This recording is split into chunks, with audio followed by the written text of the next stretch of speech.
Alright, there it is. My Odyssey 350 with the DG pipe installed.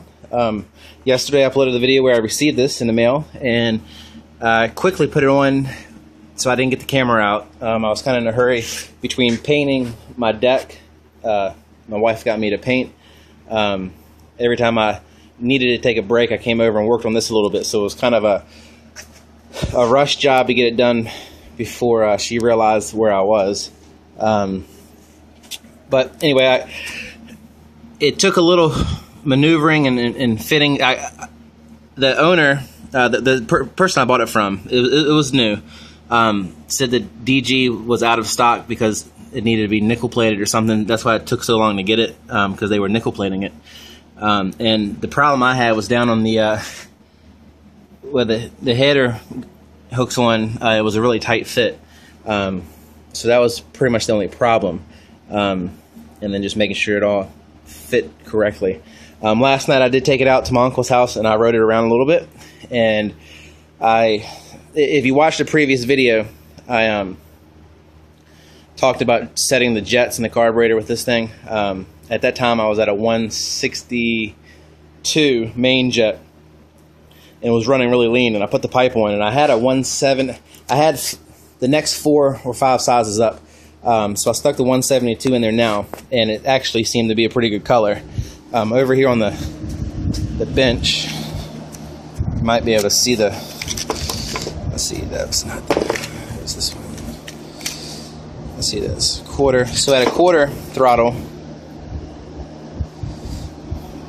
you can kind of see it. It's a little brownish, so it's running.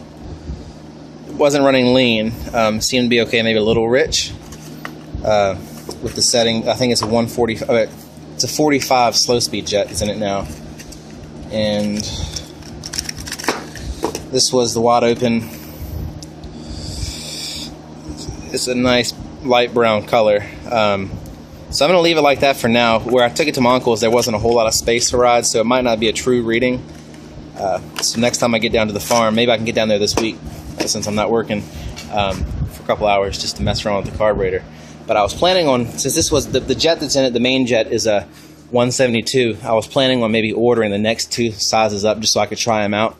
The website I've been going to is Jets R Us, and they're only like $2.95 each.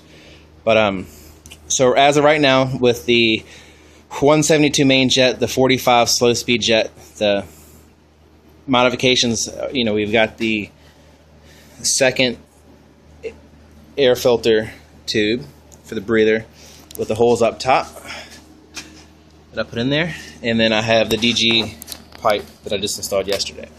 Now my kids are supposed to be sleeping, so I'm just going to start it up real quick, so you can hear it. This thing is loud. Actually, it's louder at my it's louder when you're giving it gas, obviously, so it might not be too bad. But I am inside the garage because it's raining outside today.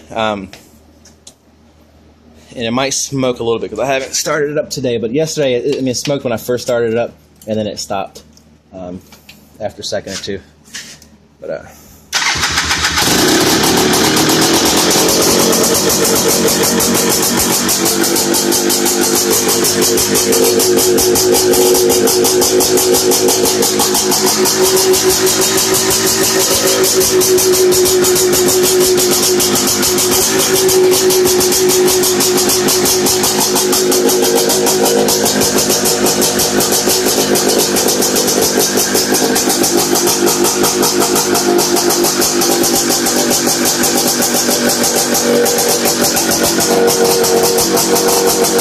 it's actually idling pretty hot. I'll go ahead and turn it off. it's actually idling pretty high. It wasn't smoking too bad, just about like it's supposed to be in a 2-stroke. But that idle was pretty high. Yesterday when I let it warm up, it was idling kind of high, and then I adjusted it and slowed it down. But so I don't know if it might slow down after it warms up a little bit, or maybe I need to adjust the idle again. But anyway, we got the DG pipe on the 85 Honda Odyssey 350, FL350. Had to stick the little DG sticker right there. But anyway, I just wanted to show that it is installed. I don't mind the sound too much. especially where we ride. There's, it's 45 acres. Nobody's around, so it really doesn't make much difference to sound. Plus, with a helmet on, it's not too bad. I'm sure my cousins and friends that I ride with might not like it too much, but they'll get over it.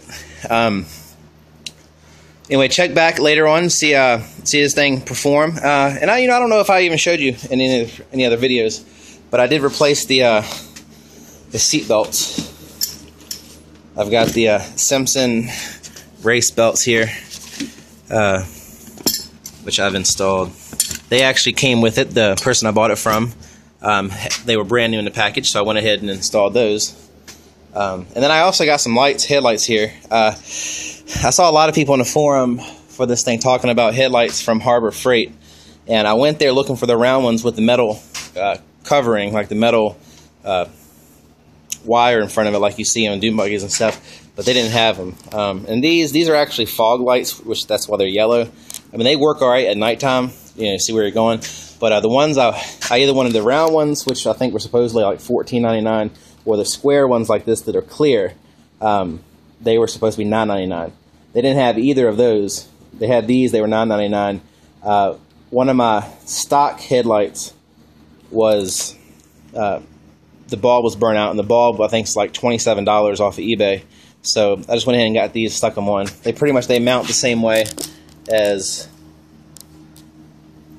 the headlights, the original ones were, and they just plug right in. So the only thing I don't have right now is the high beam. High beam isn't set up for these lights. But that's about it for right now. Like I said, I've got one more week until I gotta go back to work. So hopefully, if I don't get out to the farm to test this thing out this week, I know we are going riding on August the 30th, which is 2 Fridays from now. So I would definitely get some footage of this thing running, either helmet cam footage or some kind of footage, someone recording me. But anyway, thanks for watching Big Germ's Garage, and check back soon for future videos. Oh, and one thing I am gonna be doing, maybe I'll make a video of it, is the modification to get rid of the rev limiter, which is, I believe it's this. And what that'll do, hopefully, is I'll be able to start it if it's in forward or reverse. Right now it has to be neutral to start it, which that's not a big of a deal. But when I put it in reverse, I mean, this thing has no power going in reverse. And a lot of times, if there's a rock behind the tire and I'm trying to back up, it won't even go over the little tiny rock. So I've seen that modification on some forums, so that's going to be the next thing I do. And I'll have to double check, but I'm thinking back to when I read it a week or two ago, that basically these two wires, you twist them together and ground them to the battery, and that'll get rid of the rev limiter. But we'll see. I'll double check before I start cutting wires. But anyway, thanks for watching Big Germ's Garage. Check back later. Rate, subscribe, and have a great day.